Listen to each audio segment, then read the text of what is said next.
राजराजेश्वरी सप्तशृंग निवासिनी माता की।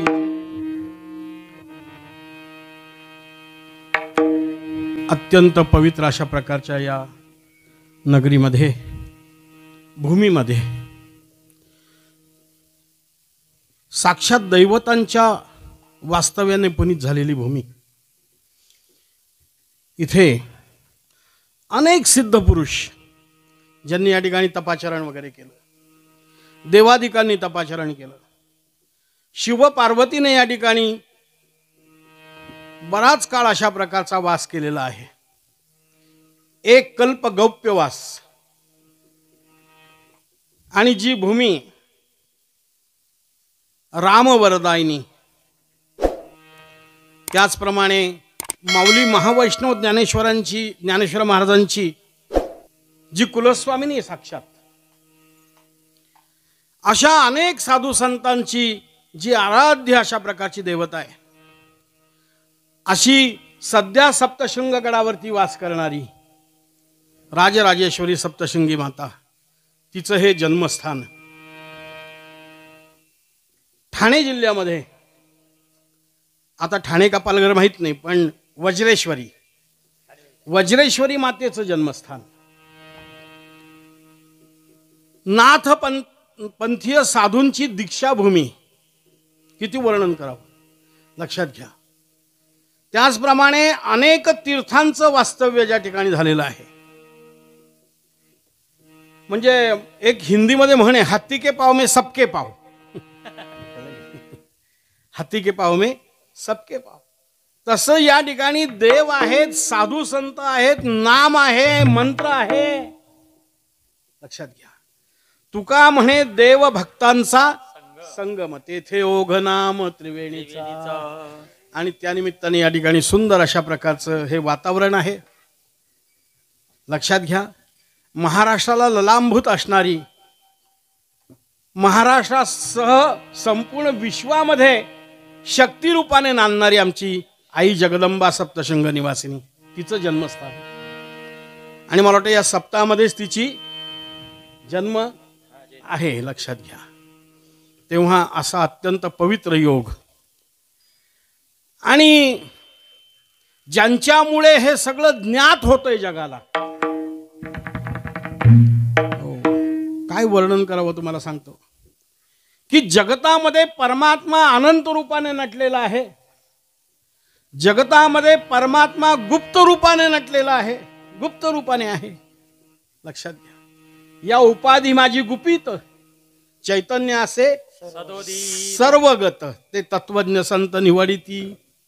परमात्मा सर्वत्र व्याप्त आहे, पण काही ठिकाणी परमात्म्याची विशेष कृपा असते, अशी विशेष कृपा असलेलं हे स्थान आहे।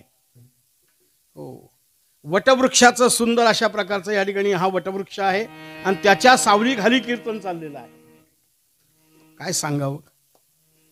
आणि या सगळ्या गोष्टी जगाला ज्ञात करून देणारे परमश्रद्धेय आदरणीय आचार्यवर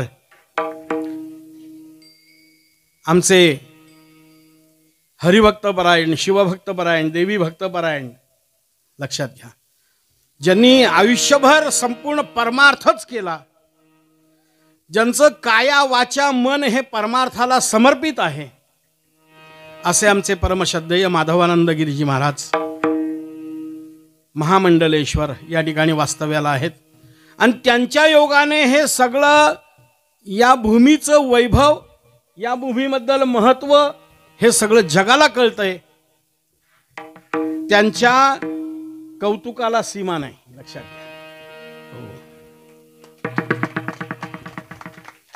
जगामध्ये चंद्र सूर्य जे आहेत ना, आपल्याला म्हणजे दिसणारी वस्तू दाखवतात, हो, पण या ठिकाणी अदृष्ट असलेला परमात्मा, अदृष्ट असलेली शक्ती, ज्यांच्यामुळे आपल्याला दिसते, आपल्याला अनुभवाला येते, इथे आपलं मन रमतं, इथे तपश्चर्या, काही साधना करावीशी वाटते, जीवनाची कृतार्थता जिथे आपल्याला मिळेल, असं हे परमपवित्र स्थळ आहे।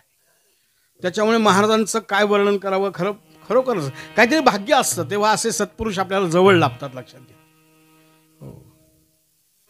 त्यांचा महिमा काय वर्णू मी पामर, त्यांचा महिमा काय वर्णू मी पामर, त्यांचा महिमा काय वर्णू मी पामर, त्यांचा महिमा काय वर्णू मी पामर. कळे साचार ब्रह्मादिका नकळे साचार ब्रह्मादिका, त्यांचा महिमा काय वर्णू मी पामर, त्यांचा महिमा काय वर्णू मी पामर.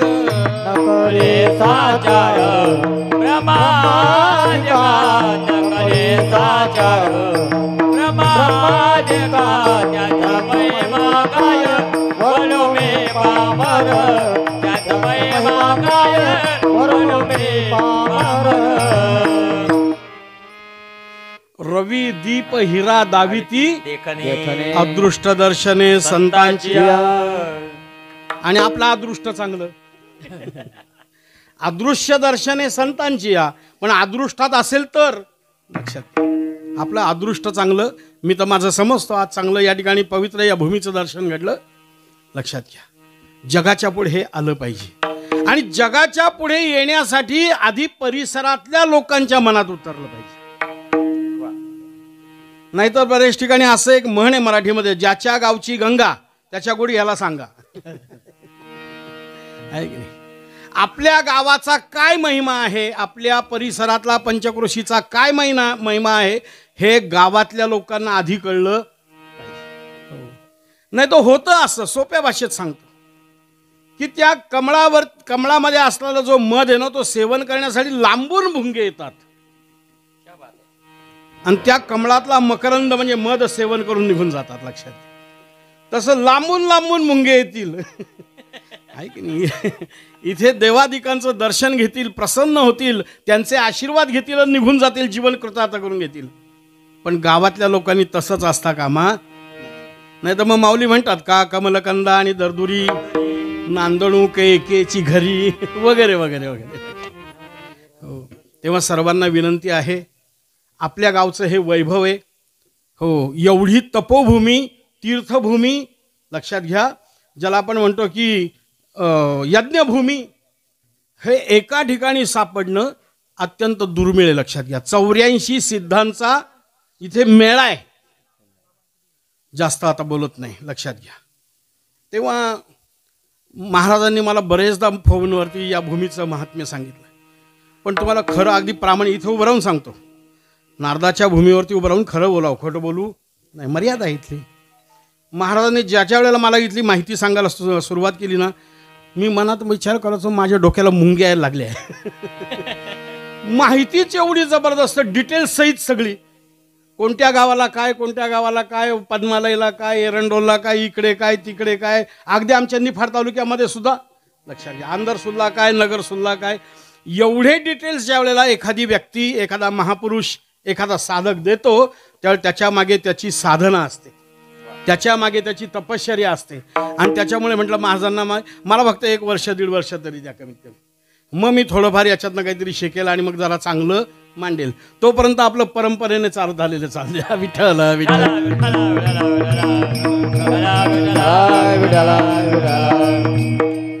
असो. मी अजून नमन केलेलं नाही. नमन कसं करायचं, तर आज भगवान श्री गणेश यांची जयंती आहे. एक चांगला दिवस सेवेसाठी माझ्या वाट्याला आलेला आहे. त्याच्यामुळे भगवान गणपती बाप्पांना नमन करू आणि आपल्या अभंगाकडे वळू.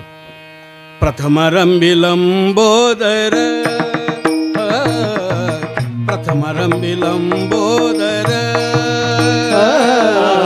प्रथमरंबिलंबोदर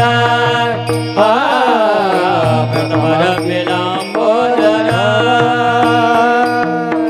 सकळ सिद्धींचा दातार, सकळ सिद्धींचा दातार, सकळ सिद्धीचा दातार, सकळ सिद्धीचा दातार, चतुर्भुज फरशधर, चतुर्भुज फरशधर, चतुर्भुज फल शरद चतुर्भुज फल शरद दोहा गजानन माय बापा गजानन माया बाबा दोहा गजानन माय बाबा गजानन माया बाबा प्रथमारंभी लंबोदर प्रथमारंभी लंबोदर प्रथमरंभे लंबोदर प्रथमरंभे लंबोदर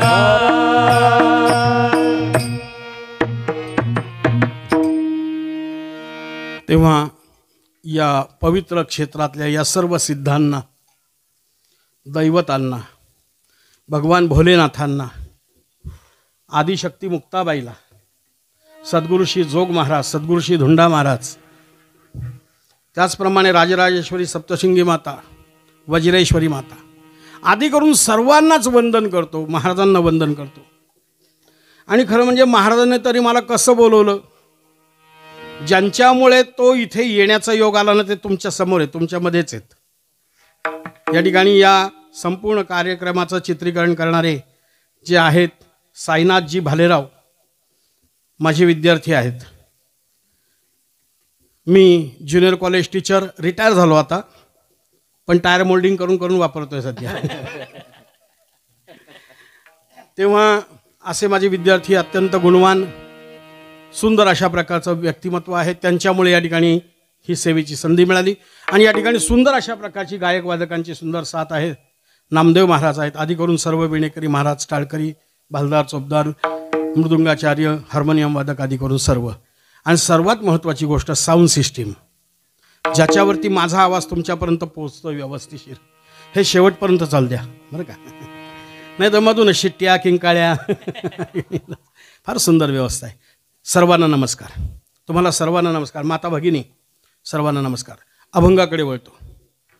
आजच्या या कीर्तनाच्या निमित्ताने सेवेसाठी निवडलेला अभंग विश्ववंदनीय संत कविराज जगद्गुरु शब्दप्रभू देहू निवासी वैराग्यमूर्ती तुकोब्बरा यांचा अत्यंत सुंदर 4 कडव्यांचा अभंग सेवेसाठी निवडलेला आहे. अभंग बहुतेकांचा पाठातलाही असू शकतो कदाचित. अभंगाचे शब्द अतिशय गोड आणि सुंदर अशा प्रकारचे आहेत. माझ्याकडे लक्ष देऊन ऐका. आपला वेळ थोडा आहे, तेवढ्या याच्यात सर्व काही नांदवायचं आहे आपल्याला एकमेकांना, आहे की नाही. अभंग फार सुंदर आहे. जगद्गुरु तुकोबारायांनी या अभंगामध्ये भगवंताच्या पुढे उभं राहून शरणागतीचा विषय मांडलेला आहे. हा अभंग नवविधाची भक्ती आहे, लक्षात घ्या. श्रवणम कीर्तनम विष्णुस्मरणम पासून तर शेवटी आत्मनिवेदनम पर्यंत नवविधाची भक्ती आहे. या नवविधा भक्तीपैकी आत्मनिवेदन नावाची जी शेवटची भक्ती आहे, आपल्या मनातला भाव देवाच्या पुढे व्यक्त करणं, आपल्या मनातला विचार देवाच्या पुढे मांडणं, आत्मनिवेदन. लक्षात घ्या. संतांचं जीवन हे परमात्म स्वरूप झालेलं असल्यामुळे संत बोलतील तर देवाविषयी, संत भांडतील तर देवाशी, संत सुखदुःख सांगतील तर देवाला, संत रागावतील तर देवावर, हो, संत शिव्या जरी देतील तरी देवाला. लक्षात घ्या. देवाशिवाय संतांकडे अन्य विषय नाही. त्याच्यामुळे तुकोबारायांनी या अभंगामध्ये आपल्या मनातला सुंदर अशा प्रकारचा विचार देवाच्या पुढे मांडलेला आहे. तुकोबारा या अभंगामध्ये म्हणतात, तुझ वीण कोणा शरण जाऊ नारायणा, ऐसा न देखे मी कोणी दुजातीही त्रिभुवनी, पाहिली पुराणे धांडोळिली दर्शने, ऐसा न देखे मी कोणी दुजातीही त्रिभुवनी.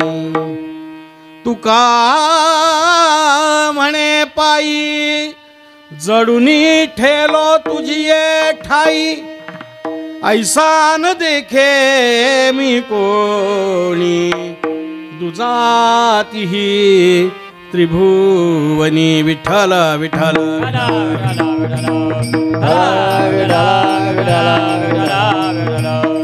पांडुरंगा करू प्रथम नमन दुसरे चरण संतांची या दुसरे चरण संतांची या दुसरे चरण संतांची या पांडुरंगा करू प्रथम नमन दुसरे चरण संतांचे या दुसरे चरण संतांचे या दुसरे चरण संतांचे या.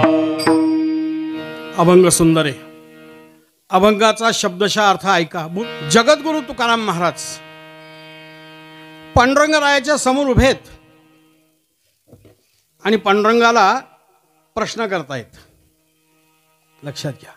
तुझ वीण कोणा शरण जाऊ नारायणा. कोणाला शरण जावं प्रश्न आहे. अभंगाची सुरुवात प्रश्नार्थक आहे. तुझं वीण कोणा शरण जाऊ नारायणा. हे नारायणा. आता नारायणाच का पांडुरंगा का नाही विठ्ठला का नाही ते पुढे पाहू आपण. पण तुझ्याशिवाय मी कसं का कोणाला शरण जावं. तुझ्यासारखा शरण जायला योग्य स्वर्गलोक मृत्यूलोक पाताळलोक तिन्ही लोकात मध्ये मला दुसरा कोणी दिसत ऐसा न देखे मी कोणी आणि दुजातीही त्रिभुवनी. त्रिभुवनात कोणी दिसत नाही. बरं मी काही माझ्या मनाचं सांगतोय असं नाही. याच्यासाठी मी ग्रंथांचा शास्त्रांचा पुराणांचा धांडोळा घेतलाय. तुकाराम महाराज सांगतात पाहिली पुराणे धांडोळिली दर्शने. 18 पुराण आहेत आणि तुम्ही मोठे भाग्यवान आहे. 18च्या 18 पुराण महाराज सांगतात. खरंच ना. म्हणजे एका सोप्या भाषेत शब्द देतो मी. बघा तुम्हाला पटला तर. ते काय म्हणतात ना ते वेबसाईट काय म्हणतात त्याला. गुगल ना. हां. असं गुगलवरती काही जाऊन सर्च केलं की लगेच ते मिळतं आपल्याला. तसं आहे ते. हो इतकं डीप नॉलेज आहे. लक्षात घ्या. असो. पाहिली पुराणे 18 पुराण आहेत 6 शास्त्र आहेत आणि 4 वेद आहेत. तुकाराम महाराज म्हणतात मी सगळ्याचा धांडोळा घेतला. सगळ्याचा काय केला धांडोळा. सगळ्यांचा अभ्यास केला आणि मला असं समजलं की तुझ्यासारखा शरण जायला योग्य त्रिभुवनात दुसरा कोणीही नाही. त्याच्यामुळे पांडुरंगा बस मी ठरवलंय आता माझं चित्त हो आता माझं मस्तक हे फक्त तुझ्या पायाशी. तुका म्हणे पायी आणि जडूनी ठेवलो तुझी ठाई. तुझ्या पायाशी माझं मस्तक आता दृढ ठेवलेलं आहे. आता येथून या नुठवू माथा मरणा वाचुनी सर्वथा. या झाल्या अभंगाच्या ठळक बातम्या. अब समाचार विस्तार से चॅनल नंबर 2 पे. जितका वेळ मिळेल तसं चिंतन करूया आपण. अभंग सोडवण्याच्या भानगडीत कीर्तनकाराने पडायचं नाही. मी अभंग सोडवला असं कोणी म्हणायचं नाही.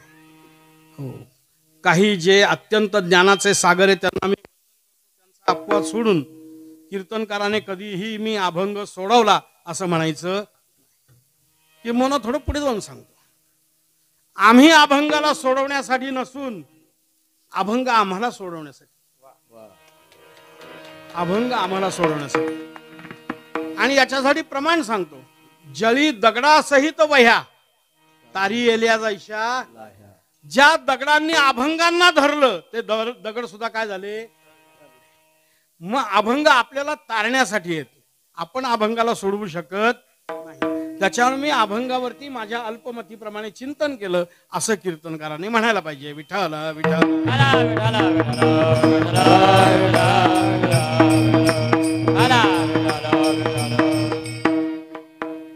जगद्गुरु तुकोबराय भाषा करतात शरणागतीची. माझ्याकडे लक्ष देऊन ऐका आता बरं का. हो जगद्गुरु तुकोबराय म्हणतात तुझ्याशिवाय कोणाला शरण जावं. व्यवहारात जर आपण पाहू गेलो तर आपल्याला असं लक्षात येतं किती दुर्बळ दरिद्री गांजलेला पिचलेला आडलेला नडलेला कफल्लक कसा असू द्या पण दुसऱ्या पुढे शरणागती पत्करणं माणसाला आवडत. होला हो नाहीला नाही म्हणत चला बरं. दुसऱ्याच्या पुढे शरणागती पत्करणं कोणालाच आवडत नाही. हो व्यवहाराच्या दृष्टीने शरणागती काय आधी सांगतो. दुसऱ्याच्या पुढे नाक रगडणं, गयावया करणं, किंवा काकुळतीला येणं, पदर पसरणं, उंबरटे झिजवणं, वारंवार विनवण्या करणं, ही व्यवहारातली काय आहे? शरणागती. लक्षात घ्या. आणि अशी शरणागती पत्करणं कोणालाही आवडत, तुमच्याच भाषेत सांगतो, मरीज असू. काय म्हणतात लोक? मी मरून जाईल पण शरणागती पत्करणार. आलं लक्षात? नाही पत्करणार शरणागती. असं म्हटलं तरी 5 वर्षांनी एकदा यावंच लागतं. तुमच्या पुढे पदर पसरतो पण तुमच्या घरातले सगळे मत. शरणागती पत्करणं कोणालाच आवडत नाही. आडलेला नडलेला गांजलेला दरिद्री कोणालाच आवडत नाही. हा मुद्दा क्रमांक 1. मुद्दा क्रमांक 2 लक्षात घ्या. ज्यांनी इतिहासामध्ये शरणागती पत्करली नाही त्यांचा इतिहासकारांनी गौरव केलेला आहे. ज्यांनी शरणागती पत्करली नाही त्यांचा इतिहासकार गौरव करतात. लक्षात घ्या. उदाहरण क्रमांक 1. 2च उदाहरण देतो. पहिलं उदाहरण, इंग्रजांच्या काळामध्ये इंग्रजांनी असा एक नियम केला की कोणत्याही संस्थानाला दत्तक वारसपुत्र चालणार नाही. ज्या संस्थानाला औरस पुत्र नाही, ज्यांनी दत्तक घेतलेला आहे, त्यांचा संस्थान आम्ही खालसा करणार. आणि याच्यात नंबर लागला झाशीचा. झाशीचं राज्य होतं, त्यांचा नंबर लागला. लक्षात घ्या. झाशीच्या राणीने दामोदर नावाचा पुत्र दत्तक घेतलेला होता. ब्रिटिशांनी सांगितलं चालणार नाही, हा संस्थान आम्ही खालसा करणार. त्यांचा सेनापती होता सर ह्यूम रोज. तो सैन्य घेऊन आला झाशीवरती चालून संस्थान खालसा करण्यासाठी. झाशीच्या राणीने आपलं सगळं सैन्य गोळा केलं आणि ब्रिटिशांवरती तुटून तटावरनं घोडा फेकणं वगैरे बराच इतिहास आहे. इतकी लढली वीरश्रीयुक्त. तो दामोदर नावाचा पुत्र असा पाठीशी बांधलाय, घोड्यावरती स्वार झाली, तुटून पडली ब्रिटिशांवर. पण ब्रिटिशांच्या सैन्यापुढे, त्यांच्या आधुनिक शस्त्र सामग्री पुढे तिचा टिकाव लागला आणि गंभीर जखमी होऊन घोड्यावरनं खाली पडली. लक्षात घ्या. वीरगतीला प्राप्त झाली. पण शेवटपर्यंत ध्येय एकच, मेरी झाशी नाही दूंगी. आणि असे बाणेदारजीचे उद्गारजींनी मरण पत्करलं पण शरणागती पत्करली नाही. इतिहासकारांनी तिचा गौरव केलेला आहे. उदाहरण क्रमांक 2 आणि शेवटचं. तशी उदाहरणं बरीच आहेत. पानिपतावरती युद्ध चालू आहे. एका बाजूला अहमदशाह अब्दालीचं सैन्य आहे, एका बाजूला मराठे सगळे एकवटलेले आहेत. भोसले आहेत, पेशवे आहेत, गायकवाड आहेत, पवार आहेत, वगैरे वगैरे, शिंदे आहेत. असे नाना प्रकारचे मराठे सरदार, मातब्बर, पराक्रमी एकत्र आले आणि दोघे आमने सामने लढायला पानिपतावरती सज्ज झाले.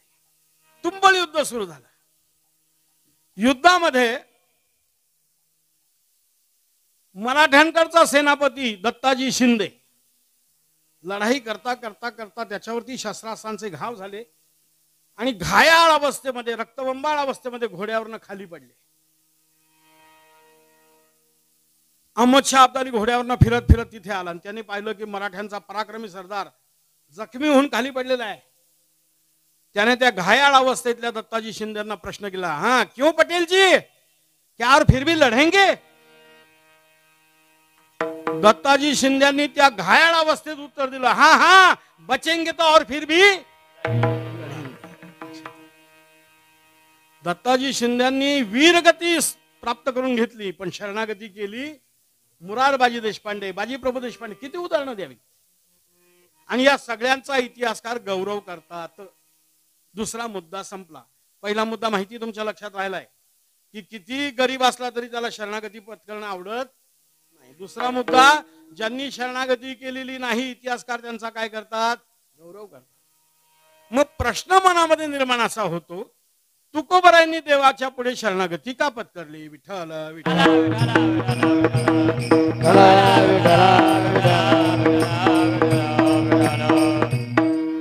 काय मिळवायचं होतं तुकोबरायांना? अहो धनद्रव्य म्हणाल तर शिवाजी महाराजांनी एवढा मोठा नजराणा पाठवलेला होता.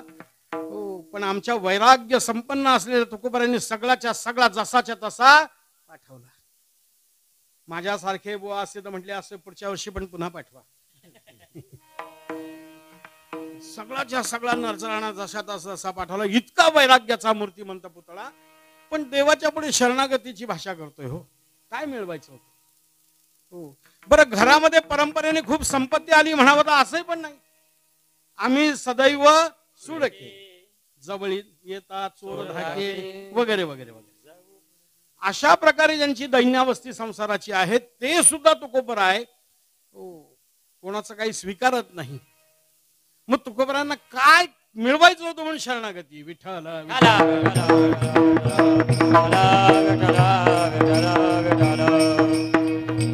आता महत्वाच्या मुद्द्याकडे या.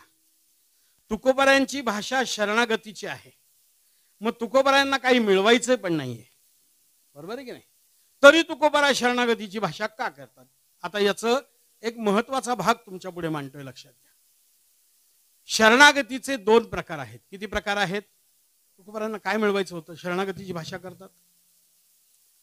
तुकोबरा आहे, देवापुढे मी तुला तुझ्यासारखा शरण जायला कोणी योग्य नाही, मला तुझ्या पुढे शरण यायचं आहे, अशी भाषा का करतात? काही मिळवायचं नसताना. तर शरणागतीचे 2 प्रकार आहेत, हे मी तुम्हाला सांगतो. शरणागतीचे 2 प्रकार कोणते? पहिला प्रकार आहे प्रापंचिक किंवा सांसारिक स्वरूपाची शरणागती, व्यावहारिक स्वरूपाची शरणागती. हा पहिला प्रकार आहे. आणि ती शरणागती कशी असते मी तुम्हाला सुरुवातीला सांगितलं. गयावया करणं किंवा काकुळतीला हे शरणागती आहे.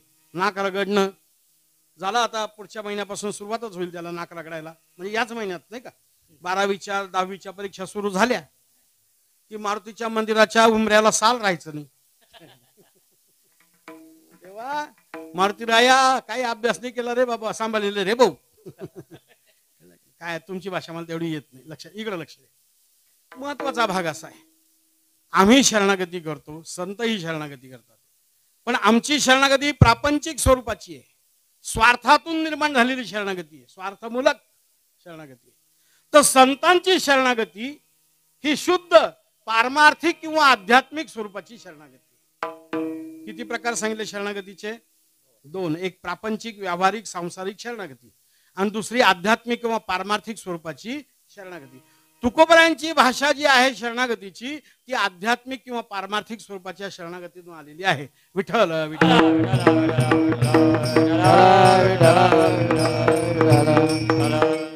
या शरणागतीचे अध्यात्मशास्त्रानुसार 6 प्रकार आहेत. किती प्रकार आहेत? नीट लक्ष देऊन ऐका. 6 प्रकार आहेत आध्यात्मिक शरणागतीचे. आमचे सद्गुरू वैकुंठवासी हरिभक्तपरायण प्रातस्मरणीय धोंडा महाराज देगलूरकर यांनी नारद भक्तिसूत्र नावाच्या ग्रंथावरती सुंदर विवरण केलेले, विवेचन केलेले.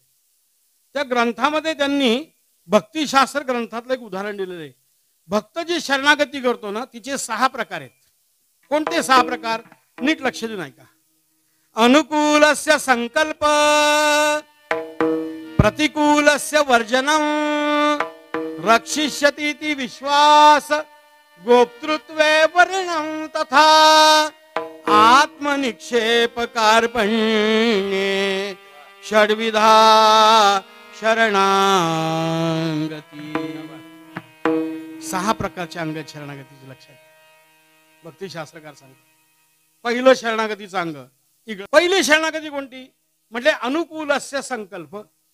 मला देव प्राप्त व्हावा, मला देवाचा साक्षात्कार व्हावा, मी देवस्वरूप व्हावं, माझ्या जीवाचा उद्धार व्हावा, म्हणून भक्ताने केलेले अनुकूल संकल्प, याला म्हणायचं अनुकूलस्य संकल्प. आणि अशा प्रकारचे अनुकूल संकल्प करणं म्हणजे भक्ताने परमात्म्याची केलेली शरणागती क्रमांक 1. याला काय म्हणायचं? शरणागती क्रमांक 1.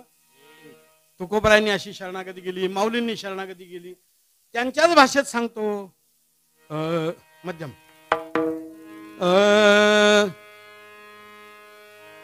घेईन मी जन्म याजसाठी दे, घेईन मी जन्म याजसाठी देवा, घेईन मी जन्म याजसाठी देवा, घेईन मी जन्म याजसाठी देवा, घेईन मी जन्म याजसाठी देवा. तुझे चरण सेवा पांडुरंगा, तुझे चरण सेवा साधावया, हरिनाम कीर्तन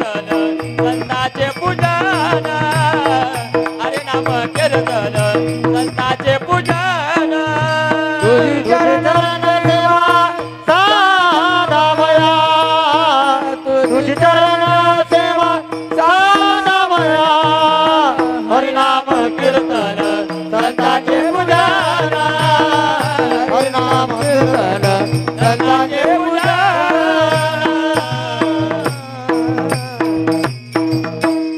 जगद्गुरु तुकोबाराय संकल्प करतात अनुकूलस्य संकल्प.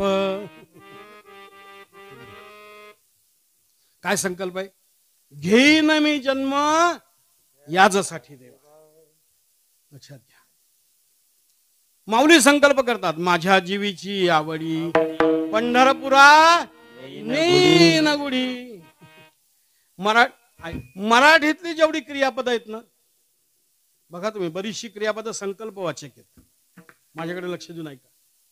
मराठीतले बहुतेक क्रियापद संकल्प वाचक आहेत. आपण संकल्प करतो पुढच्या वर्षी मी बंगला बांधीन, आहे ना संकल्प.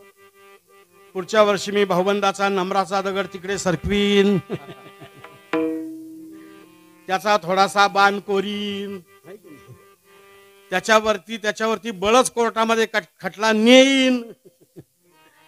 संकल्प आहे आपले. व्यावहारिक संकल्प, सांसारिक संकल्प, त्यांचे पारमार्थिक संकल्प. करीन, पाहीन, जाईन, ऐकीन, म्हणीन, गुण गाईन वगैरे वगैरे. घेईन मी जन्म याजसाठी, घेईन, करीन, पंढरी डोळा पाहीन, तुझं गुणगान गाईन. लक्षात घ्या, सगळी संकल्पवाचक क्रियापद आहे. अशा प्रकारे परमात्म्याच्या प्राप्तीसाठी भक्तांनी केलेले संकल्प जे अनुकूल असतात त्याला अनुकूलस्य संकल्प म्हणतात. आणि ती भगवंताची शरणागती क्रमांक 1. अनुकूलस्य संकल्प. आता शरणागती क्रमांक 2 माझ्याकडे लक्ष देऊन ऐका. प्रतिकूलस्य वर्जनम. देवाच्या आणि माझ्या आड जे जे येईल ना हो त्याचा मी काय करणार? त्याग करणार. हा सुद्धा भक्ताने केलेला संकल्प आहे. लक्षात घ्या, सगळ्या भक्तांनी असे संकल्प केलेले. याच्याकरता बघा उदाहरण पण आहे आपल्याकडे की कैकई मातेच्या आग्रहाखातर 2 वरांच्या मुळे दशरथ राजाने काय केलं? 14 वर्ष रामाला वनवास दिला ना. कोणत्या कैकईला असं वाटत नाही आपला मुलगा पंतप्रधान, आपला राजा व्हावं? ते पंतप्रधान लवकर पटकन शब्दात. कोणत्या कैकईला वाटत नाही आपला मुलगा राजा व्हावा? सगळ्यांना वाटतं राजा व्हावा, आहे की नाही? तसं या ठिकाणी त्या कैकईला वाटलं माझा पुत्र भरत हा राजा झाला, तेवढ्या करता रामाला वनवासाला पाठवलं. किती वर्ष? 14 वर्ष. राम, भैया, लक्ष्मण आणि सीतामय्या 3 जण वनवासात गेल्यानंतर पुत्र वियोगाने दशरथ राजांचा मृत्यू झाला. लक्षात, स्वर्गवास झाला. मग आजोळाहून भरत शत्रुघ्न आले आणि कैकेयीने सांगितलं बघ भरता, अयोध्येचं सिंहासन खाली आहे. हो, आता अजिबात कोणाचा अडथळा राहिलेला नाही. आता तू या सिंहासनावरती बैस आणि अयोध्येचा राजा. आजचा भरत काय म्हटला असता? कल्पना करा तुम्ही. आजचा भरत म्हटला असता तुझ्यासारखी आई शोधून सापडणार. पण तो त्या सत्ययुगातला भरत होता. लक्षात घ्या, तो म्हटला माता न तू वैरिणी, तू माझी आई नाहीयेस, 7 जन्माची वैरीण आहेस. अगं देवतुल्य माझा भाऊ, देवतुल्य माझा पिता, या सगळ्यांचा वियोग तू मला घडवलास. भाऊ वनवासात भटकतोय रानमाळ, पित्याचा स्वर्गवास झाला आणि मी राज्यावर बसू? कैकई, तो आई नाही म्हणत, काय म्हणतो? कैकई. तो म्हणतो लक्षात घे, माझा राम तुला आई म्हणतो म्हणून मी तुला जिवंत तरी ठेवतो. लक्षात, इतका संतापला भरत. लक्षात घ्या. अरे राज्यावर बसणं तर दूरच, भरताने राज्याचाही त्याग केला आणि आईचाही काय केला? त्याग केला. राज्य माता निंदू भरते केली. कारण का? इथे जर मी राहिलो, राज्य जर केलं तर माझा देवतुल्य राम मला परत मिळणार. त्या काळामध्ये रामाला वनवास आणि आताच्या काळामध्ये बराच काळ वनवास. त्यावेळेला तरी थोडा होता, 14 वर्ष, आता 550 वर्ष होता. लक्षात घ्या. आपण मोठे भाग्यवान आहे, आपल्या पिढीमध्ये याची देही याची डोळा आपल्याला ते पाहायला मिळालं. लक्षात घ्या. भरत म्हणतोय नसे राम ते धाम सोडून द्यावे, सुखा लागी आरण्य सेवित जावे, जय जय रघुवीर समर्थ. जिथे राम नाही तिथे आमचं काम नाही. हो, भरताने अयोध्येचा त्याग केला, आईचा त्याग केला. प्रल्हादाने पित्याचा त्याग केला देवासाठी. बिभीषणाने बंधूचा त्याग केला. वैभव संपन्न लंकेचं राज्य किती नाही म्हटलं तरी 1/4 वाट्याला आलं असतं. वाटणी केली असती तर सोन्याची लंका. बलशाली बंधू, पण बिभीषणाने काय केला? त्याग केला. कशा करता? मी जर रावणाच्या नादी लागलो तर राम मला मिळणार नाही. प्रल्हादे जनक, बिभीषणे बंधू आणि राज्यमाता निंदू भरते. प्रतिकूलस्य वर्जनम. देवाच्या आणि माझ्या आड येणाऱ्यांचं हो मी त्याग करतो असं भक्त समजतो. ती त्याची परमात्म्याची असलेली शरणागती क्रमांक 2. मग तुम्ही म्हणाल का हो, सत्ता संपत्तीचा त्याग, भाऊबंधांचा त्याग, सगळ्याचा त्याग करायचा, आईबापाचा त्याग. मग संकट काळामध्ये आम्हाला कोण राखील, कोण आमचा सांभाळ करील? तर भक्ताला दृढ विश्वास असतो. रक्षिष्यती ती विश्वास, देव माझं रक्षण करील, हा भक्ताला काय असतो? दृढ विश्वास असतो. हो, भक्ताच्या मनात देवाविषयी हा सांभाळील असा दृढ विश्वास असणं म्हणजे भक्ताने परमात्म्याची केलेली शरणागती क्रमांक 3. मागे पुढे उभा आहे सांभाळी. भरपूर प्रमाणात येत आहेत. प्रमाणातून पाठांतर कळेल आपल्याला. पुढे जायचंय, लक्षात घ्या. तुका म्हणे भार घातली यावरी, होईल काही वारी नारायण. तो संकटात आमच्या मागे उभा राहणार निश्चितच. हो, विठ्ठला विठ्ठला विठ्ठला विठ्ठला. रक्षिष्यती ती विश्वास, परमात्मा रक्षण करतो ही दृढ बुद्धी असणं भक्ताच्या ठिकाणी. शरणागती क्रमांक 3. आता शरणागती क्रमांक 4. गोप्तृत्वे वर्णम तथा. क्या बात आहे. ज्या ज्यावेळेला भक्तावरती संकट येतो ना, भक्त आर्त भावनेने देवाचा धावा करतो आणि क्षणाचाही विलंब न लावता परमात्मा त्याच्यासाठी धावून येतो. असा देव भक्ताचा व्यवहार आहे. समजा शरणागती क्रमांक 4. गजेंद्रासाठी आला ना क्षणात, द्रौपदीसाठी आला. लक्षात घ्या. कोठे न दिसे पाहता उडी घाली अवचिता. गोप्तृत्वे वर्णम तथा. हो, 5वी शरणागती आत्मनिक्षेप. आत्मनिक्षेप या शब्दाचा अर्थ माझा अहंकार मी परमात्म्याला वाहून दिला पाहिजे असं भक्ताला सतत वाटतं. हो, अशा प्रकारे स्वतःचा अहंकार परमात्म्याला वाहून देणं, ज्याला इंग्लिशमध्ये म्हणतात टोटल सरेंडर. थोडेसे इंग्लिश शब्द वापरावे कीर्तनकाराने, म्हणजे बॅकवर्ड वाटत नाही. टोटल सरेंडर, संपूर्ण शरणागती. हो, मी तुझा आहे देवा, सांभाळ मला. हो, तुका म्हणे घालू तयावरी भार, वाहू हा संसार देवा पाय. हो, तुम्हाला थोडं मध्यम मध्ये सांगतो. त्वमेव माता पिता त्वमेव, त्वमेव बंधू सखा त्वमेव. त्वमेव माता पिता त्वमेव, त्वमेव बंधू सखा त्वमेव.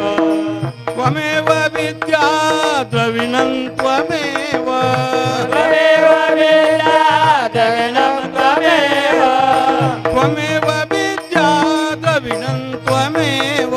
त्वमेव विद्या द्रविणं त्वमेव. त्वमेव सर्वं मम देव देव, त्वमेव सर्वं मम देव देव.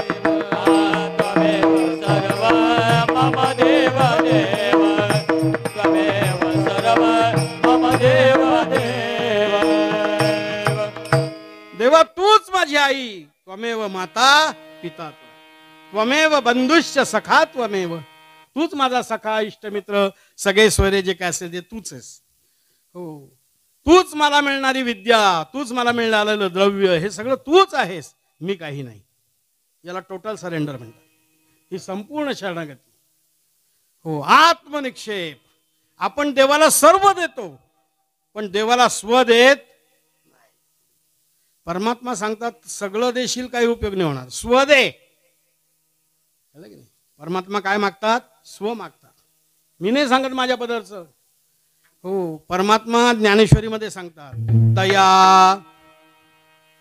अहम वाचा चित्त अंग देवोनिया शरणरीघ महोदधिका गांग मिनले जैसे. ज्याप्रमाणे गंगा सर्वांगाने समुद्राशी एकरूप होते, समुद्राशी एकरूप झाल्यानंतर त्या समुद्रात गेलेली गंगा वेगळी काढून दाखवता येईल का? नाही. तसं परमात्म्याशी एकरूप होतो भक्त. टोटल सरेंडर, आत्मनिक्षेप. आणि शेवटचा भाग आहे शरणागतीचा 6वा, कार्पण्य. कार्पण्य भाव याचा अर्थ उदासीन वृत्ती. उदासीन वृत्ती. संत संसारात असतात तुमच्या आमच्यासारखे. हो, संत संसारामध्ये असतात पण संसार त्यांच्यात नसतो. लक्षात घ्या, उदासीन असतात. भक्त ऐसे जाणा, भक्त ऐसे जाणा जे देही उदास भक्तांचे जाणा, भक्तांचे जाणा, भक्तांचे जाणा, जे देही उदास भक्तांचे जाणा. गेल्या शाबास निवारोने, गेल्या शाबास निवारो, गेल्या शाबास निवारोने, गेल्या शाबास निवारो. विषय तो ज्याच्या, विषय तो ज्याच्या झाला नारायण, विषय तो ज्याच्या, विषय तो ज्याच्या. काय म्हटलंय? भक्त ऐसे जाणा जे देही उदास, कार्पण्य भाव. अच्छा, अनपेक्ष शुचिर दक्ष उदासीनो गतव्यथा. उदासीन वृत्तीवरती असतात. लक्षात घ्या. अशी उदासीनता संतांच्या भक्तांच्या मनात असणं म्हणजे त्यांनी परमात्म्याची केलेली शरणागती क्रमांक 6. म्हणजे आपण आतापर्यंत किती प्रकारच्या शरणागती पाहिल्या? 6 प्रकार नाही, 2 प्रकारच्या पाहिल्या. किती प्रकारच्या पाहिल्या? एक पारमार्थिक प्रापंचिक स्वरूपाची, प्रापंचिक सांसारिक स्वरूपाची शरणागती, दुसरी पारमार्थिक किंवा आध्यात्मिक स्वरूपाची शरणागती. आणि हे जे 6 पाहिले प्रकार हे त्या आध्यात्मिक शरणागतीचे 6 उपप्रकार आहेत. मास्तरने मुद्दे शोधत सांगितलं पाहिजे, वाऱ्यावर उपडण्यात काही मजा नाही. हे 6 प्रकारच्या शरणागती आहेत. लक्षात. आणि तुकोबरांची शरणागती या 6 प्रकारांना अनुसरून आहेत. विठ्ठल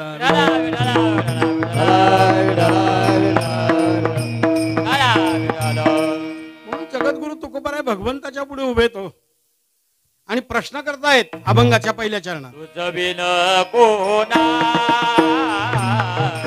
तुझ बिन कोणा, तुझ बिन कोणा, तुझ बिन कोणा, तुझ बिन कोणा, तुझ बिन कोणा, तुझ बिन कोणा, तुझ बिन कोणा. शरण जावो नारायणा, शरण जावो नारायणा. देखे मे कोणी, शरण देखे मे कोणी. शरण time is money, no money so ताना तानी. विठ्ठल विठ्ठल विठ्ठल विठ्ठल विठ्ठल विठ्ठल विठ्ठल विठ्ठल. जगद्गुरु तुकोबराय अभंगाच्या पहिल्या चरणात भगवंताच्या पुढे उभं राहून म्हणतात, तुझं वीण कोणा आणि शरण जाऊ नारायण. नारायण. कोणाला शरण जावं रे मी? हो, शब्द काय वापरलाय? नारायणा. भगवंतांची अनंत नाव आहेत. अनंत हे त्याला अनंत नाम आहेत. विष्णू सहस्रनाम आहे कमीत कमी. लक्षात घ्या. मग विठ्ठला, पांडुरंगा, माधवा, केशवा का नाही म्हटलं? नारायणा का म्हटलं? हो, आम्हाला शंका येते ना. आम्हाला अभंग नाही तयार करता आला तर चालेल, पण शंका मात्र नक्की घेता येते. आम्ही शंकासूरच आहे. लक्षात घ्या. नारायण का बरं म्हटलं, माधवा केशवा का नाही म्हटलं? उत्तर सांगतो. हो, हे नारायणा, तुझ्याशिवाय मी कोणाला शरण जाऊ. नारायणा का म्हटलं याचं पहिलं कारण सांगतो. आता कसं आहे हे नंतर सांगायला पाहिजे वारकरी संप्रदायाच्या दृष्टीने, शंका निर्माण करून त्याची उत्तर. पण आता कसं झालंय की सगळे पक्ष एकत्र आलेले आहेत. त्याच्यामुळे आता काही पूर्व पक्ष उत्तर पक्ष राहिलेलं नाही. इकडे लक्ष द्या. खंडन मंडन वगैरे. नारायणा का म्हटलं याचं पहिलं कारण सांगतो. संस्कृतमध्ये नार या शब्दाचा अर्थ आहे पाणी.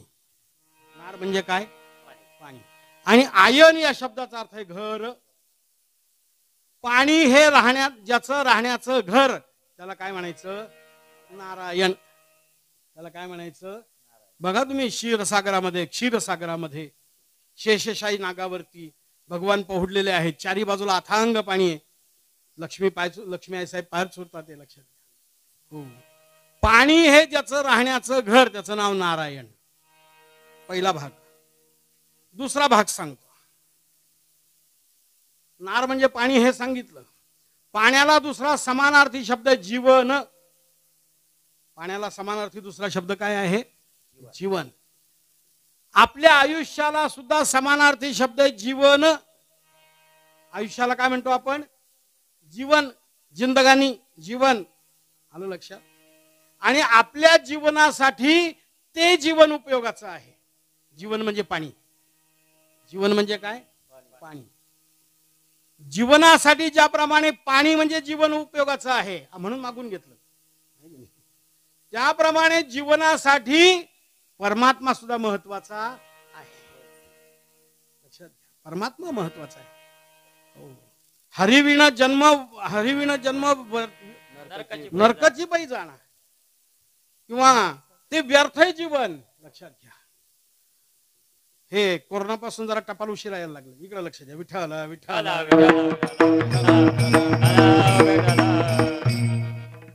म्हणजे आम्हाला ज्याप्रमाणे जीवनासाठी जीवन म्हणजे पाणी आवश्यक, तसं आम्हाला जीवनासाठी परमात्मा म्हणजे नारायण सुद्धा काय आहे? आवश्यक. हे मी नाही सांगत, तुकाराम महाराज सांगतात. जीवीच्या जीवना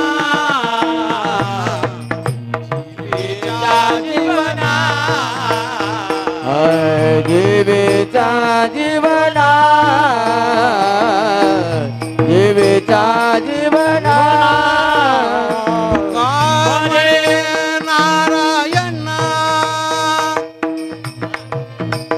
नारायण नारायण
जीवीच्या जीवना जीवना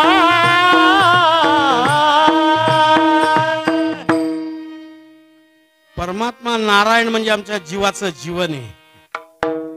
जे देवाला मानतात ना त्यांचं जीवन काय आहे? परमात्मा आहे. लक्षात घ्या. म्हणून तुझं विण कोणा शरण जाऊ नारायण. नारायण शब्दाचा अर्थ आपण म्हटला. पण तुझं विण कोणा का? बाकी कोणाला का बरं नाही?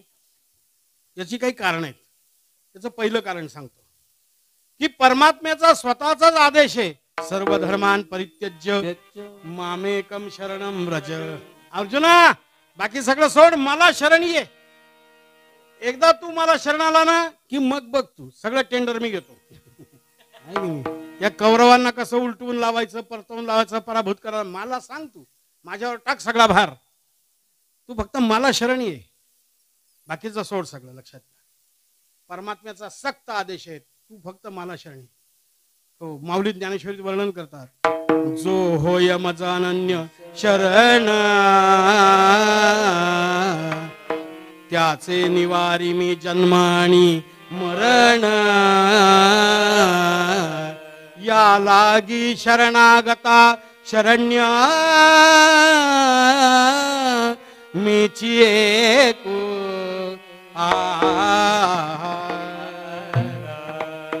दरबारी दरबारी मृगनयना. असं सुंदर वाजवणारे असले ना की मग जरा मी वाहवत जातो बरं का. इकडे लक्ष द्या. जो होय माझा अनन्य शरण त्याचे निवारी मी जन्म आणि या लागी शरणागता शरण्य मीचे. तुकोबारांना माहितीये, म्हणून तुझं विण कोणा शरण जाऊ नारायणा. देवाचा आदेश आहे, भगवंताचा आदेश आहे. अरे भक्ती मार्गाला लाग, माझ्यापर्यंत येऊन पोचशील. बरोबर आहे ना? तरी झडझडो आणि वहिला निग ये भक्तीची ये वाटे लाग. जिया पावसी अव्यंग निजधाम. तू फक्त माझ्या भक्तीच्या मार्गाला लाग रे बाबा, आळत झटक. असं ज्ञानेश्वरीमध्ये माऊलींनी ओवी टाकलेली. ही ओवी आपली आपण सरळ म्हटली, पण नामदेव महाराजांसारखे सुंदर गाणारे, इकडे सुंदर वाजवणारे, तबलजी मृदुंगाचार्य सगळे असल्यामुळे ओवी जरा गावीशी वाटते. गाव काय काय म्हणतात, हीच ओवी. आपण ओव्या सरळ म्हणतो, पण ओवी गायची. तरी झडझडोनी वहिला निघ, तरी झडझडोनी वहिला निघ, तरी झडझडोनी वहिला निघ, तरी झडझडोनी वहिला निघ. ये भक्तीची ये वाटे लाग, ये भक्तीची ये वाटे लाग. भक्तीच्या वाटे लाग, भक्तीच्या वाटे लाग. जिया पावसी अव्यंग, जिया पावसी अव्यंग. आहिया पावसी अव्यंग, जिया पावसी अव्यंग. निज धाम माझे, निज धाम माझे, निज धाम माझे. निज धाम माझे. हो ज्ञानोबा माऊली तुकाराम, ज्ञानोबा माऊली तुकाराम. ओ ज्ञानोबा माऊली तुकाराम, ज्ञानोबा माऊली तुकाराम, माऊली तुकाराम. म्हणून तुझं विण कोणा शरण जाऊ नारायणा. लक्षात घ्या, महत्वाचा भाग आहे बरं. हो, तिसरी गोष्ट, त्याला शरण गेल्यानंतर जन्म मरणाचं भय शिल्लक राहत. त्याला गेल्यानंतर जन्म मरणाचं भय शिल्लक राहत नाही. याचं कारण काय? याचं कारण तो अत्यंत कारुण्य सिंधू आहे. त्याला बहु आहे करुणावंत, अनंत हे नाम. म्हणवोनी शरण जावे सर्व भावे देवासी. देवाला सर्व भावाने शरण जावं. तुकोबारांना हे माहिती आहे, म्हणून तुझं विण कोणा शरण जाऊ नारायण. पुढची गोष्ट सांगतो. तुकोबारांना हे पण माहिती आहे की भगवंताचा आपला अनादी काळापासूनचा संबंध आहे. माझ्याकडे लक्ष देऊ नाही का? भगवंतांचा आणि आपला अनादी काळापासून संबंध आहे. भगवान सांगतात गीतेमध्ये, 15व्या अध्यायामध्ये. अर्जुना ममई वंशो जीवलोके जीवभूत सनातन. अनादि अनंत काळापासून आपण सर्व जीव त्या परमात्म्याचे अंश आहोत. लक्षात घ्या, हा संबंध तुकोबारायांना माहिती आहे. संबंधांचे सुद्धा 4 प्रकार आहेत. कान लक्ष देऊन ऐका, तिकडे लक्ष द्या. संबंधांचे किती प्रकार आहेत? 4. एक आहे जन्मजात संबंध. जन्मजात संबंध म्हणजे काय? या जन्मापुरता संबंध, बरं का नामदेव महाराज. या जन्मात कोणीतरी आपले आई बाप बहीण भाऊ सगळे सोयरे इष्ट मित्र गावातले बाहेरच्या गावचे सगळे जे काय असते या जन्मापुरते. पुढल्या जन्मात असतील याची शाश्वती, मागल्या जन्मी होते का नाही आम्हाला सांगता येत, म्हणून याला म्हणायचं जन्मजात संबंध. दुसरा आहे प्रस्थापित संबंध. कोणता प्रकार आहे? प्रस्थापित संबंध. एरंडोलच्या स्टँडवरती 2 जण आले. एक भातखेड्याहून आला, एक आणखीन जवळचं कोणतं गाव आहे तिथून आला, पाचोऱ्याहून आला समजा. दोघं त्या एरंडोलच्या स्टँडवरती वेस्टीची वाट पाहत बसले होते. बरं का, इकडे बघा, इकडे बघा. मिरच्या कोथिंबिरी नेहमीच्या डोक्यात बसले आपल्या. इकडे लक्ष, इकडे लक्ष. ते 2 जण अशी वाट पाहत होते एसटीची, पण मधूनच तंबाखूची तलफ आली. एकाने तंबाखू काढली पण चुना नव्हता. मग शेजारच्याला विचारलं, चुना आहे का? म्हटले आहे ना, द्या ना. मग कळलं की नाही. दोघांनी चुना तंबाखू एकमेकांना दिले, घेतले, मळायला सुरुवात झाली. कुठे निघाले? चाललो म्हटले भरगावला, मुलगा पाहायला चाललो. असं का? काय करतो तुमचा मुलगा? आमचा मुलगा MSc झालेला आहे, फर्स्ट क्लास आहे, केमिस्ट्री विषय, आणि पुण्याला कंपनीत आहे मोठ्या कामावर. असं. तुम्ही कुठे चालले? म्हणजे मुलगा पाहायलाच चाललो आम्ही. तुमची मुलगी काय करते? म्हणजे ती पण MSc आहे आणि ती पण पुण्यालाच कंपनीत कामाला आहे. आपण ऐकायला काय हरकत आहे की? दोन्ही MSc झालेले, पुण्याला कंपनीत कामाला, दोघांची कुळं जमली. कळलं की नाही? काय तुमचं ते 96 कोळी 91 कोळी 92 कोळी काय असतं ते सगळं जमलं. देवदेऊक सगळं जमलं. मुलांचे वयोगट जमले बरोबर. दोघांनी एकमेकांचे फोटो पण पाहिले मुला मुलीचे, म्हणजे ते सुनेने सासऱ्याचे काय जे असते ते पाहिलं. मग म्हटले असं आता असं करा ना, इकडे इकडे लांब फाकण्यापेक्षा तुम्ही असं करा, तुम्ही उद्या आमच्या गावाला येऊन जा, आम्ही परवाच दिवशी तुमच्या गावाला येऊन. इतके दिवस संबंध नव्हता. हो, मुलाला मुलगी पटली, मुलीला मुलगा पटला, विषय संपला. हो, इतके दिवस संबंध नव्हता, पण आता प्रस्थापित झाला. आता झाली ना सुरुवात तुळशीच्या लग्नापासून. हो, चला ना, मुलगी पाहायला जायचंय. तो म्हणतो आमच्या गावात सप्ताह चालू आहे. हो, इतके दिवस संबंध नव्हता, आता प्रस्थापित झाला. दुसरा प्रकार आहे प्रस्थापित संबंध. तिसरा संबंध दैवी संबंध. कोणता संबंध आहे? दैवी संबंध. याला इंग्लिशमध्ये डिवाइन रिलेशनशिप असं म्हणतात. दैवी संबंध.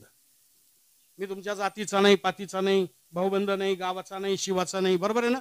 ओळखी पाळखीचा नाही, काही नाही. मग घाला डोक्यात दगड, असं आहे का? नाही. कुठे लांबून जरी पाहिलं, जय हरी महाराज, जय हरी, जय हरी. किती प्रेम, किती अगत्य, किती जिव्हाळा आहे की नाही? जय हरी, जय हरी, लगेच जय हरी. जिव्हाळा इकडून जाई, जिव्हाळा. विठ्ठल विठ्ठल.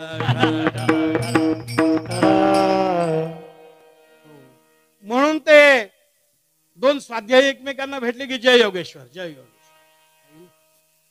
ते जनार्दन स्वामी आता होऊन गेले, औरंगाबाद नाशिक जिल्ह्यामध्ये कार्यक्षेत्र.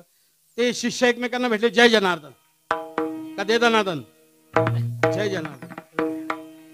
2 वारकरी एकमेकांना भेटले की जय हरी, जय हरी. दैवी संबंध, याला काय म्हणायचं? हो, आणि संपूर्ण जग हे दैवी संबंधामुळे टिकून आहे.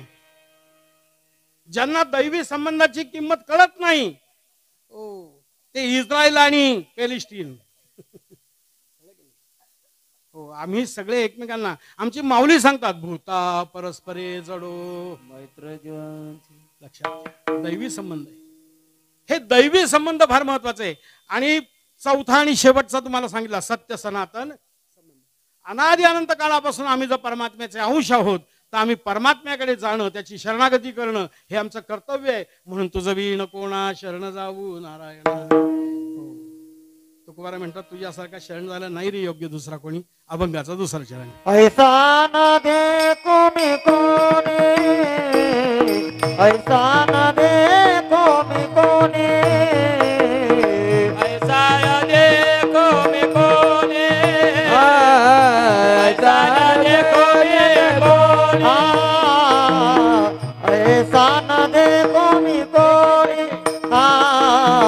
ऐसा न देखे मी कोणी, ऐसा न देखे मी कोणी, ऐसा न देखे मी कोणी.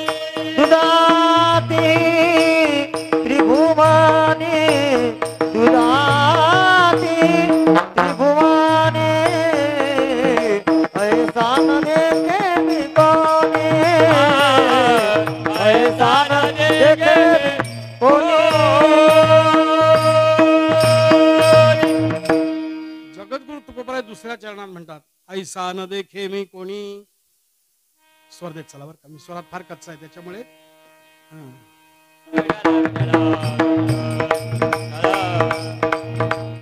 तुकोबराय म्हणतो ऐसा न देखे मी कोणी. हो देखे ना कोणी, तुम्हाला दिसत नाही असा दुसरा कोणी, हा तुमचा दृष्टीचा दोष. माझ्याकडे लक्ष देऊ नाही का, हा तुमच्या काय आहे, दृष्टीचा दोष आहे. ऐका ऐका सगळं ऐसा न देखे मी कोणी, हा दृष्टीचा दोष आहे. तसं नाहीये. ऐसा का न देखे दुसरा कोणी, दुसरा कोणी त्रिभुवनी, दुसरा कोणी नाहीच म्हणून न देखे. ऐसा आता एवढं पुष्कळ झालं. ऐसा न देखे मी कोणी, दुजा तीही त्रिभुवनी. हा परमात्मा संपूर्ण विश्वात व्यापून उरलेला आहे. एकुलता एक, एकोहम. परमात्मा स्वतः सांगतात मी एक, दुसरा कोणी नाही. डुप्लिकेट श्रीकृष्णाच्या काळात होऊन गेला. पुंडरक पौंडरक आहे की नाही, तो होऊन गेला डुप्लिकेट. आता कोणीच नाही. लक्षात घ्या. तात्पर्य काय, असं असल्यामुळे तुझं विण कोणा शरण जाऊ नारायणा. ऐसा न देखे मी कोणी, दुजा तीही. तेव्हा सगळी पुराणं पाहिली रे, शास्त्र पाहिले, वेदग्रंथ पाहिले, सगळ्यांचं एकच मत आहे रे.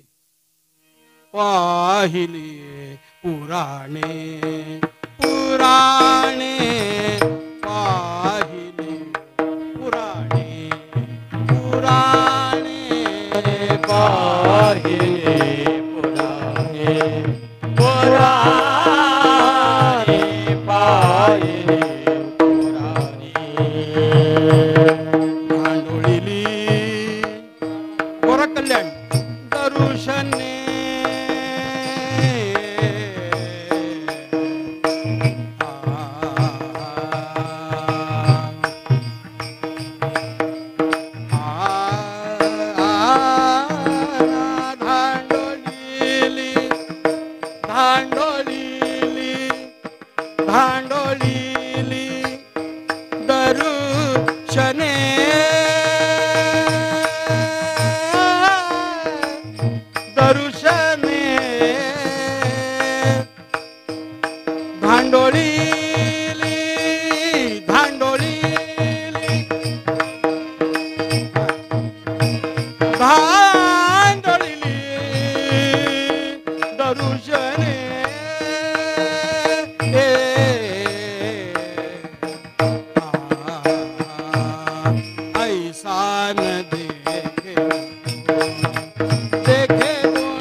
पटापटा पुढे.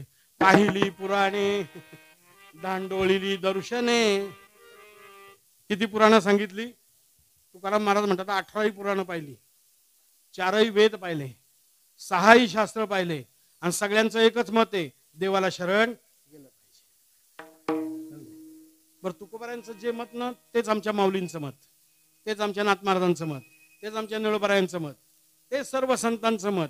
संतांमध्ये एकमत आणि आपल्यामध्ये लोकमत. आपल्यामध्ये काय आहे? कशाला राम मंदिर, तिथं हॉस्पिटल बांधा, संडास बांधा, 17 मत. आपल्यामध्ये लोकमत आहे, पण संतांमध्ये एकमत. उदाहरण देऊन सांगतो मी तुम्हाला. तुकाराम महाराज म्हणतात पाहिली पुराणे, धांडोळीली दर्शने, आणि आमचे माऊली काय म्हणतात?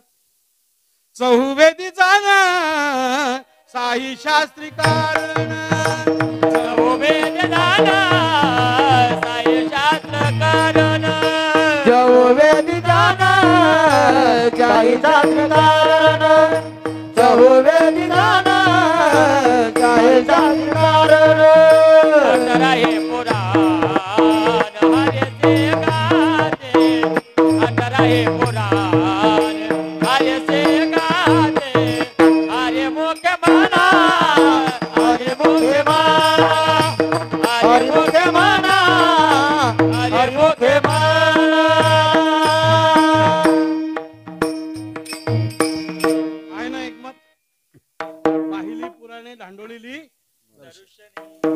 म्हणतात चहुवेदी जाणं, साई शास्त्री कारण, 18ही पुराणे वेद अनंत बोलला, अर्थ हितुकाची साधीला, विठोबासी शरण जावे आणि निजनिष्ठा नाम गावे.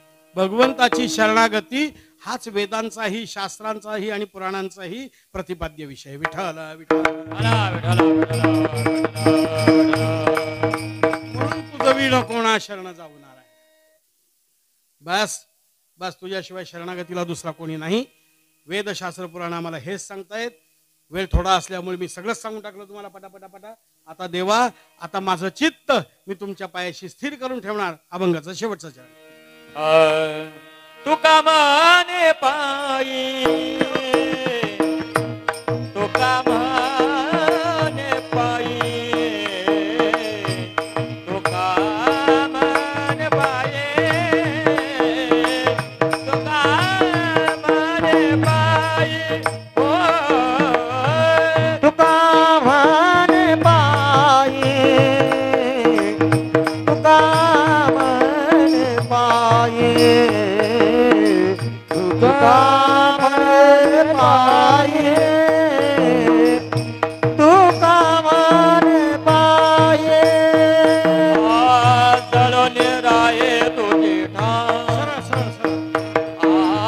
जळून ठेलो तुझे ठाई, जळून ठेलो तुझे काय, जळून ठेलो तुझे काय, ऐसा न देखे मी कोणी, ऐसा न देखे मी कोणी, ऐसा न देखे मी कोणी, ऐसा न देखे मी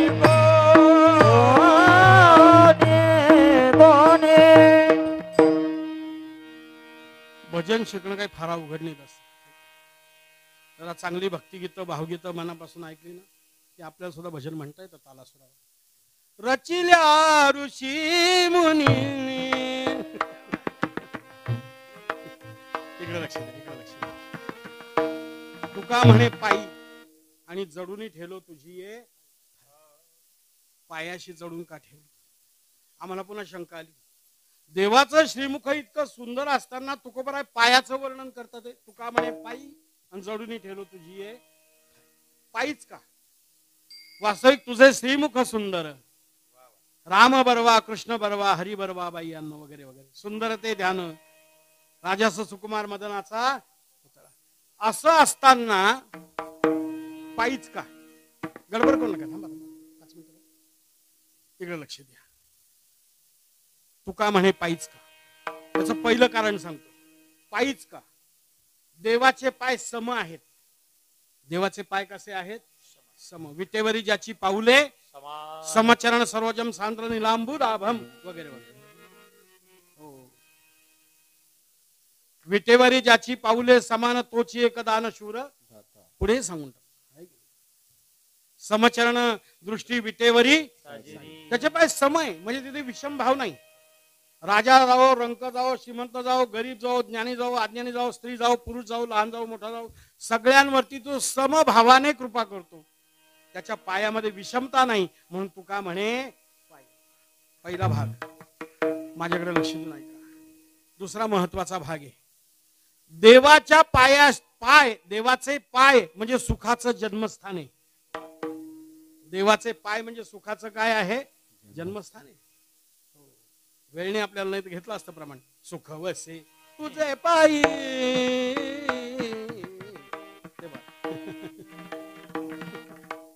सुख बसे तुझे पायी, मज ठेवी तये. म्हणून तुका म्हणे पायी. तिसरी मिळवणी सांग. भगवंताच्या पायाशी बसलं ना की भगवंत त्याच्याकडे टकलावून पाहत असतो. त्याचे जन्म मरण दुःख संकट सगळं नाही सगळं. मला सांगा, भगवंताची मदत मागायला श्रीकृष्ण पण गेला, आपलं भगवंताची मदत मागायला दुर्योधन पण गेला आणि अर्जुन